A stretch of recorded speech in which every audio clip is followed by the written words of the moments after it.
नमस्कार विद्यार्थी मित्रहो, आपलं इतिहासाच्या टाइमलाईनमध्ये स्वागत आहे.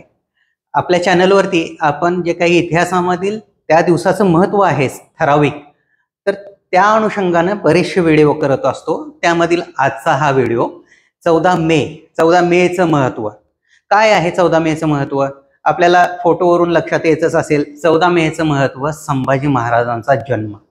14 मे 1657 रोजी संभाजी महाराजांचा जन्म आहे आणि 11 मार्च 1689 त्यांचा मृत्यू झाला. म्हणजे साधारणपणे 31 वर्षाची कारकीर्द त्यांना भेटलेली आहे. वयाच्या 23व्या वर्षी त्यांचा राज्याभिषेक झालेला होता. परंतु आपण फक्त शिवाजी महाराजांचे पुत्र म्हणून त्यांचा राज्याभिषेक झाला एवढाच विचार न करता आपल्याला त्यांचं व्यक्तिमत्वही जे आहे ते वेगळ्या दृष्टिकोनातून समोर येतं आणि जे काही आपल्याला माहीत नसतं तेवढंसं फारसं. तर या दृष्टिकोनातून जर विचार केला तर संभाजी महाराजांचं व्यक्तिमत्व एक ज्ञानी किंवा एक त्यांचा भाषातज्ञ म्हणून होऊ शकतो. कारण आपण काय पाहतो की त्यांचं मल्टी लँग्वेज म्हणजे वेगवेगळ्या भाषावरती प्रभुत्व होतं. हे सगळ्यात महत्त्वाचं व्यक्तिमत्वाचा पैलू होता. आणि एखाद्या व्यक्तीचं जर आपल्याला नॉलेज चेक करायचं असेल तर त्याला किती भाषा येतात हा पण एक त्याचा एक छोटासा क्रायटेरिया आहे. तर या दृष्टिकोनातून त्या काळामध्ये संभाजी महाराजांना संस्कृत यायची, मराठी यायची, हिंदी यायची, पोर्तुगीज यायची आणि पर्शियन यायची. अशा 5 लँग्वेजेस 5 भाषावरती त्यांचं प्रभुत्व होतं. भाषावरती प्रभुत्व कधी असतं ज्यावेळेस आपण पाहतो की त्यांचं वाचन प्रदीर्घ असेल, मोठ्या प्रमाणात वाचन असेल अशा वेळेस. आणि मग या दृष्टिकोनातून जर बघितलं तर भाषणच नाही तर लिखाणावरतीही त्यांचं प्रभुत्व होतं. त्यांनी बुधभूषण सारखा ग्रंथ आणि त्याचबरोबर नक्षशिखात हा एक पुस्तक जे आहेत हे लिहिलेली आपल्याला पाहायला मिळतात. तर या दृष्टिकोनातून आपण फक्त त्यांना एक मराठी साम्राज्याचे सम्राट किंवा राजे म्हणून आपण विचारात घेत नाही आहे. तर त्या दृष्टिकोनातून त्यांच्या व्यक्तिमत्वाचे इतरही पैलू आपल्या समोर या ठिकाणी उघड होतात हे आपण पाहतोय. संभाजी महाराजांनी फक्त मराठी साम्राज्य राखलंच नाही, त्याचा विस्तारच केला असं नाही. तर मिलिटरी टॅक्टिकच्या अनुषंगानं आपण पाहतोय की ते शिवाजी महाराजांनी जे काही दिलेला वारसा होता तो पुढे घेऊन जाण्याचाही प्रयत्न शेवटपर्यंत त्यांनी केल्याचं आपल्याला पाहायला मिळतं.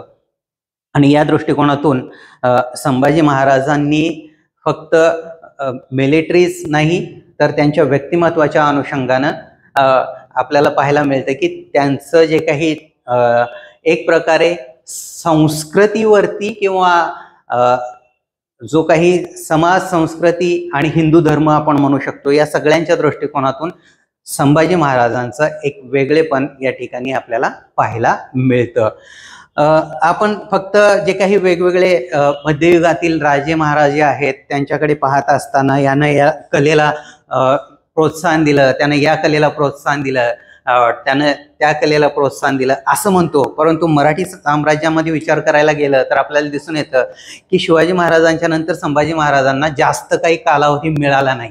वयाच्या 23व्या वर्षी राज्याभिषेक झाला आणि 8 वर्षामध्ये आपण पाहतोय की त्यांचा मृत्यू झालेला होता. 31व्या वर्षी त्यांचा मृत्यू झाला. 8 वर्षाची कारकीर्द खूप मोठी असते अशी नाही आहे, परंतु मिळालेल्या कारकिर्दीमध्ये सुद्धा त्यांनी साम्राज्याची घडी बसवण्याचा प्रयत्न केल्याचं आपल्याला पाहायला मिळतंच. त्यांचं व्यक्तिमत्व कलासक्तही दिसून येतं. कलेला त्यांनी एक प्रकारे प्रोत्साहन दिलेलं आणि राजाश्रय दिलेलंही पाहायला मिळतं. कारण कवी कलश हा त्यांच्या राजदरबारातील महत्त्वपूर्ण कवी होता. याच्यावरूनही लक्षात येतं की त्यांनी कलाश्रय दिलेला दिसून येतो. आणि त्यांचा हा कलाश्रय, त्यांचं लिखाण, त्यांचं भाषेवरील प्रभुत्व याच्यावरूनही त्यांच्या जीवनाचे विविध पैलू आपल्याला पाहायला मिळतात. आपण गुप्त साम्राज्यामध्ये समुद्रगुप्ताचा विचार करतो. समुद्रगुप्तानं कलेला राजाश्रय दिलेला आहे असं म्हणतो आपण. त्याच्या वेगवेगळ्या जे काही काय म्हणतो आपण की नाणी आहेत त्या नाण्यावरतीही त्याचं चित्रण त्या अनुषंगानं पाहायला मिळतं.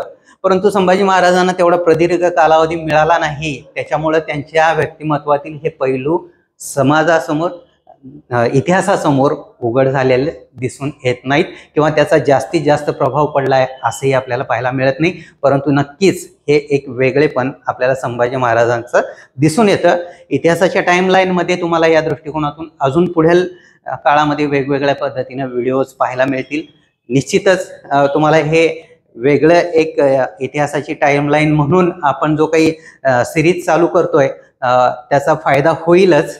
पण तो फायदा होण्यासाठी, हा विस्तार होण्यासाठी, आपल्या या चॅनलचा विस्तार करण्यासाठी निश्चितच तुम्ही सबस्क्राईब करा आणि शेअर करा. धन्यवाद.